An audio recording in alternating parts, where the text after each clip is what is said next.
नमस्कार, जय हिंद। मैं हूं राजेश डामर। पब्लिक वॉइस में आपका बहुत बहुत स्वागत है। जमीन विवाद को लेकर परोलिया के पास में नाहटिया की दर्दनाक मौत कर दी गई थी, जिसको लेकर हिंदू धर्मावलंबियों ने अपराधी के घरों पर बुलडोजर चलाने को लेकर व उन्हें कड़ी से कड़ी सजा देने को लेकर विरोध किया था। उसी विरोध को लेकर हिंदू संगठन आज अनुविभागीय अधिकारी तरुण जैन के पास पहुंचे और उन्होंने उनसे कहा कि उन अपराधियों पर सख्त कार्रवाई की जाए व उनके घर को बुलडोजर से तोड़ा जाए। इस संबंध में किस तरह की नोकझोंक आज हुई, देखिए इस रिपोर्ट में। तो मैं वही कह रहा हूँ आपको कि उसकी अधिकारिता हमारे न्यायालय को नहीं है। सिविल के पास राइट, वही मैं ये कह रहा हूँ कि जो सीमांकन यहाँ तहसील में किया उसमें तो क्लियर लिखा है कि किस व्यक्ति का कब्जा है उस जगह पे, किसके मकान बने, क्लियर लिखा है ना। हमने ऐसा थोड़ी ना है कि सीमांकन में। आपने जो आश्वासन दिया था 15 दिन का, 15 से ज़्यादा समय हो गया होगा, करीबन 25-30 दिन के आसपास। अभी तक आपने जो वादा किया था वहाँ पब्लिक के सामने थोड़ा और आगे हमने तो अभी तक आपने वादा पूरा नहीं किया है। सभी साक्षी हैं वहाँ पे, ओपन सभी के सामने मीडिया में आपने स्टेटमेंट दिया था कि 15 दिन में हम सारी कार्रवाई पूरी कर देंगे। तो देखिए, जैसा कि मैंने बोला, ऐसा नहीं है कि वादा पूरा नहीं हुआ है। हमने बोला था कि 15 दिन में हम क्या क्या कार्रवाई करेंगे, उसमें से क्या क्या होगी मैं आपको बता देता हूँ। 15 दिन में हमने बोला था कि हम उस व्यक्ति का पूरा नामांतरण कर देंगे। नामांतरण किया जा चुका है, फिर उसके बाद उसका सीमांकन भी कराया जा चुका है और भूमि की पूरा पोजीशन जो है उसको दिया जा चुका है।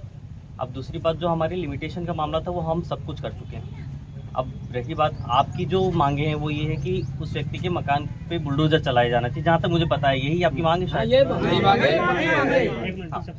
तो भाई इस मांग के लिए हमारे क्षेत्राधिकार में ये नहीं आता है और इसके लिए विधिवत तहसीलदार ने ऑर्डर उस दिन भी हमने ये नहीं बोला था कि नियम विरुद्ध जाके काम करेंगे। नियम में जो रहेगा वही हम काम कर पाएंगे, यही बात हमने लिखित में भी था।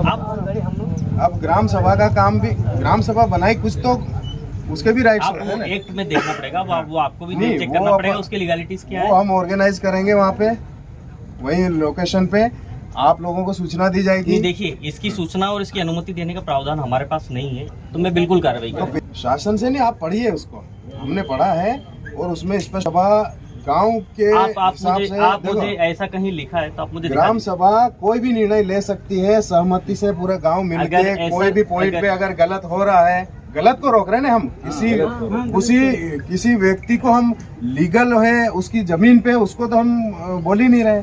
लेकिन जो आदमी जैसे आपके कार्यालय में कोई जबरदस्ती कब्जा करेगा तो भगाना पड़ेगा ना। नहीं है वो आज का पोजीशन कभी भी कहा, एक हत्या हो गई, उस कब्जे को 2 साल पहले उस मृतक ने आवेदन दिया था कि मेरे को जान का खतरा है, मुझे ईसाई बनने पे मजबूर किया जा रहा है।